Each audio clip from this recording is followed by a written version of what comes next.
Et salut tout le monde, c'est Lucas de Japorizon, j'espère que vous allez bien. On se retrouve aujourd'hui pour une vidéo un petit peu spéciale puisqu'on va parler du sondage que j'ai mis en ligne. Alors pour ceux qui me suivent sur les réseaux sociaux comme Twitter et Facebook, vous avez pu voir que je vous ai posé la question suivante à travers Astropol, donc un sondage. Lequel de ces 4 animés choisissez-vous pour que je fasse une review par semaine? Il y avait le choix entre Berserk, L'Attaque des Titans, My Hero Academia et Dragon Ball Super. Et vous avez été plus de 50% à choisir L'Attaque des Titans. Alors j'ai décidé de vous faire une petite review par semaine, donc seulement une. Ne vous inquiétez pas, je ne vais pas devenir une chaîne review, non, loin de là. Ce qui me plaît le plus, c'est vous faire des critiques, vous faire découvrir de nouvelles choses. Mais ce petit format de review va me permettre d'avoir un rendez-vous régulier, j'ai envie de dire, avec vous, parce que c'est vrai que je ne suis pas du tout régulier en ce moment sur la chaîne, à cause des examens, des projets, tout ça. Et j'avais du mal à vous trouver des idées de vidéos, donc je me suis rabattu sur les reviews, qui me permettra de dialoguer avec vous, d'avoir partagé mes ressentis avec vous, au moins une fois par semaine. Et ça, c'est le plus important. Alors bien entendu, je n'ai jamais fait ce type de vidéo, donc soyez un petit peu indulgents avec moi pour ce premier épisode. Je vais parler sans notes, d'habitude je me fais un petit script, je fais quelque chose de construit. Et là, je vais tout simplement me marquer 4 mots et je vais parler, je vais y aller au feeling tout simplement. C'est mon ressenti de l'épisode, donc je vois pas comment je pourrais parler autrement. Donc sans plus attendre, commençons avec la review de l'épisode 8 de l'Attaque des Titans.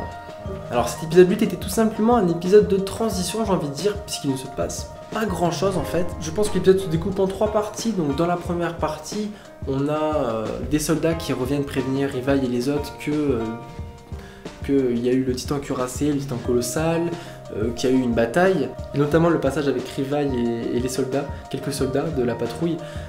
Ces derniers qui rigolent un petit peu parce qu'il n'y a aucun titan au final autour du mur, ils s'attendaient à avoir du combat et tout, mais qu'au final ils sont contents parce qu'ils se la coulent douce. Et t'as Rivaille à côté qui leur dit vous inquiétez pas les gars, quand on va sortir en expédition ce sera pas le même délire. Et là on voit qu'ils ont un petit peu peur, et je trouvais ce passage un petit peu marrant, je trouvais ça sympa.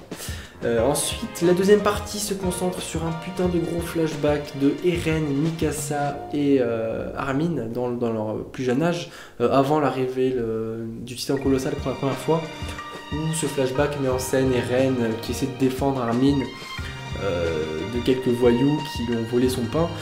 Ce flashback montre tout simplement la détermination de Eren, peu importe la difficulté, peu importe le nombre d'ennemis, il va toujours foncer tête baissée, et par magie, même s'il va en ressortir avec des blessures de tous les côtés, il va toujours s'en sortir et toujours faire le maximum pour protéger ses proches. Alors j'ai trouvé ce flashback plutôt intéressant, ça a bien mis en avant la détermination de Eren, le lien qu'il y avait entre Armin, Mikasa et lui-même.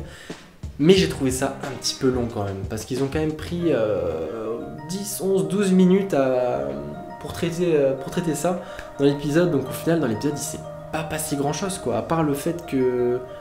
Enfin, ce flashback a mis en scène quelque chose qu'on connaît déjà en fait. Ce lien entre Armin et Mikasa et Eren, on le connaît, on l'a déjà vu. Je pense que même s'ils auraient pu le mettre, enfin même s'ils l'ont mis, ils auraient pu le faire plus court. Je pense qu'il était beaucoup trop long.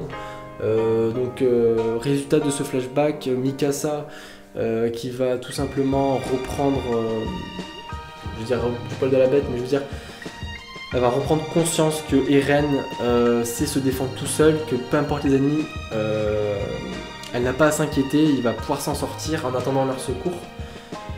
Et voilà, c'est tout quoi, je veux dire, ce flashback n'a pas apporté grand chose de plus, à part un peu le retour du lieutenant Hans. Le lieutenant, je sais même pas si c'est un lieutenant, mais c'est un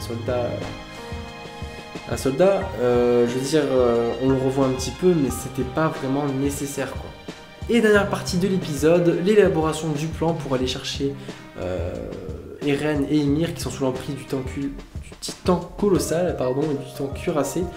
Alors là, ça va tout simplement être une question de temps, ils le disent. Est-ce qu'ils vont avoir le temps d'arriver avant que ceux-ci repartent après avoir repris des forces? Ça, on verra bien par la suite. Mais sinon, voilà quoi, l'épisode commence sur le mur, où il y a eu le combat avec le titan cuirassé, Eren et le titan colossal, et il finit sur ce dernier mur. Bon, j'ai envie de vous dire, cet épisode était un petit peu long, je pense un peu trop même. Le flashback trop long, j'ai trouvé ça très maladroit après nous avoir fait attendre 4 ans de nous foutre des épisodes de transition pareil. Je pense qu'ils auraient pu faire plus court. En fait le rythme c'est hop, c'est vraiment dommage quoi. Enfin bon, maintenant on va parler de la preview. Donc du coup dans cet épisode qui s'appelle Parole ou Dialogue, je ne me rappelle plus, on voit quelques passages où Eren, Ymir vont confronter leur état d'esprit avec ceux du temps cuirassé et du temps colossal. Donc là je pense qu'on va avoir plusieurs réponses et voir pourquoi ils les ont trahis, pourquoi ils ont pété un câble, peut-être leur origine. Peut-être avoir plus de réponses, ce serait intéressant je pense. Du coup je pense qu'au prochain épisode, comme par hasard à la fin du prochain épisode, t'as Mikasa, Ramin et tout qui vont arriver à l'endroit où ils sont et au final on va devoir attendre une semaine de plus. Bon c'est dommage, je trouve que c'est un petit peu long, mais j'espère qu'on aura des réponses dans l'épisode suivant. Et voilà, cette review de l'épisode 8 est à présent terminée. N'hésitez pas à me contredire dans les commentaires si vous n'êtes pas d'accord, me donner votre propre ressenti, ce serait très intéressant. On se retrouve donc dimanche prochain pour la review de l'épisode 9, donc autrement dit l'épisode 34 il me semble. Et portez-vous bien.